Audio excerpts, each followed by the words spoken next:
let's move it on to talk about movies, and let's talk about the new Star Wars villains. And now, so Star Wars 7 started shooting filming. I should probably learn how to put together a sentence. But Star Wars 7 is filming right now. There we go, that works. And there's been a lot of chatter, rumors. The rumor mill is working on this one because the story hasn't really been that much released. You just kind of know that Han, Leia, and Luke are going to be back in it.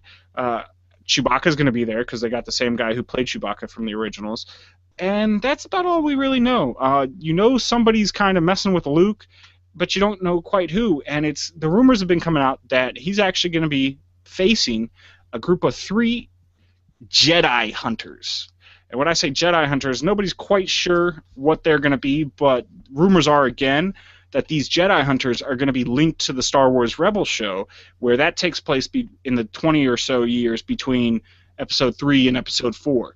And apparently these Jedi hunters will have been trained by Darth Vader to go throughout the universe and to hunt down Jedis, you know. So are they just going to depart from what the book? Because I think they already had books out about what was going to happen in this stuff. Remember they took all that a couple months ago. They took all that stuff and they said those are now Star Wars Legends, and the only thing Star Wars canon is actually the numbered movies and Clone Wars, the TV show. So those are the only canon left. I mean, I thought like Lucas had outlined all of this stuff like a long time ago, and that's what the books are based on. But it sounds like they're just like, nah, I guess if it's not actually already in a movie, we can do whatever we want.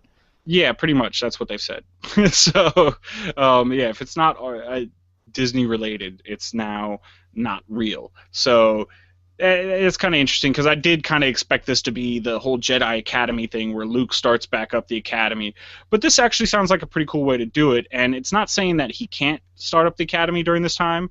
But it probably won't focus as much on that because a lot of this Academy starting was Leia and Han's kids. They were I thought that they were supposed to already. I thought they were supposed to have kind of moved on in the sequel trilogy from Luke as a main character because every trilogy there's a new main character and main villain. So. Yeah, but so the cool things about some of these villains are that Adam Driver, he's from an HBO show, Girls. I've never really seen that show. Don't really know if he's a good actor, but he's scheduled to be one of the bad guys.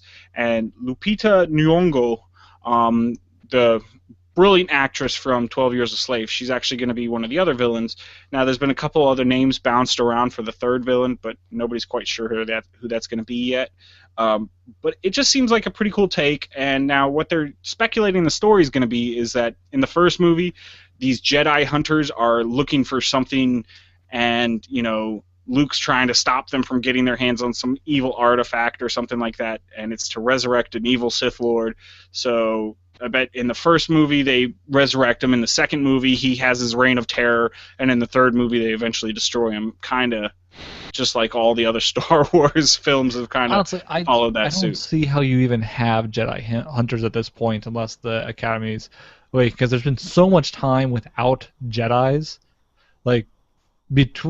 So after Vader kills off all but 4 Jedi, including himself, there's 4 Jedi, right? And then there's 20 years. Yeah, but they're all in hiding. But there could have been more Jedi on the outskirts that went into hiding automatically. The Star Wars Rebels show is actually about one of the Jedi that goes into hiding, that's right. And Disney's considering that canon, while all the other stuff that makes more sense is not canon. I gotcha. Yeah.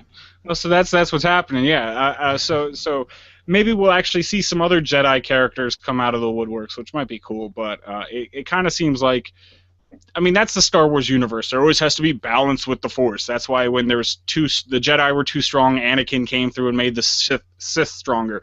And then when the Sith were too strong, then Luke comes through and levels that playing field. So it's always about leveling the playing field with Star Wars. Honestly, I always thought that the whole balance to the Force, it's one of those like twisted prophecies.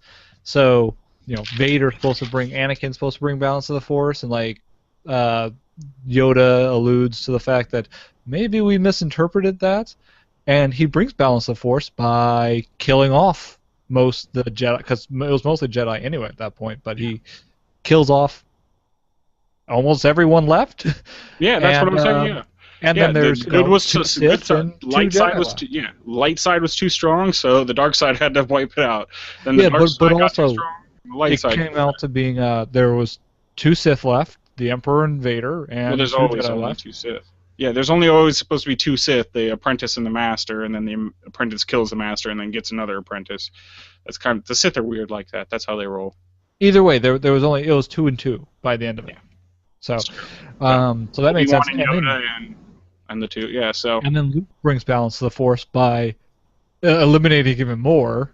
Except for he kind of unbalances it because he's the only one left. yeah, he kind of tips the scales back towards the light side. So that's why I think By this one. makes sense with By the one. dark side coming back up. Yeah, by one, but that's why you have to have some agents of the dark side coming back. I also was reading rumors that they think Darth Vader might make an appearance in this movie, which just doesn't make any sense. And I hope he doesn't, unless they're like trying to show how Darth Vader trained these Jedi hunters. Yeah. Now, from what I remember, of the very little I know of what was supposed to happen afterwards, by very little, I mean I read the back cover of a book once about it. There was supposed to be something in one of them anyway about Vader's hand. You know, it's been whatever Vader's hand or his glove that got cut off, right? Having like being kind of evil and someone getting it, and it starts like kind of influencing them. Wow. So, but Vader turned good at the end, so yeah, but his hand didn't, because his hand got cut off. You're right. That hand kept the evil force in him. And maybe it was a mechanical hand too. I don't know. So, all I gotta mechanical is evil because it's mechanical, of course. Evil mechanical arm. But all I gotta say is that the new Star Wars, there's definitely. I'm glad that they're able to keep a lot of it under wraps now. It doesn't make much to talk about, but I'm glad that they've been able to keep the story kind of a surprise. So when I hit the theaters, it actually is like, oh wow, there we go. But I think it's going to be a good movie. A lot to talk about because we can go into wild speculation. We can, and we do. So, and then Chewbacca will show up with his chainsaw, his first ever chainsaw appearance. And now if he does show up with the chainsaw, I think we are owed royalties, right? Yeah, maybe. Somewhere.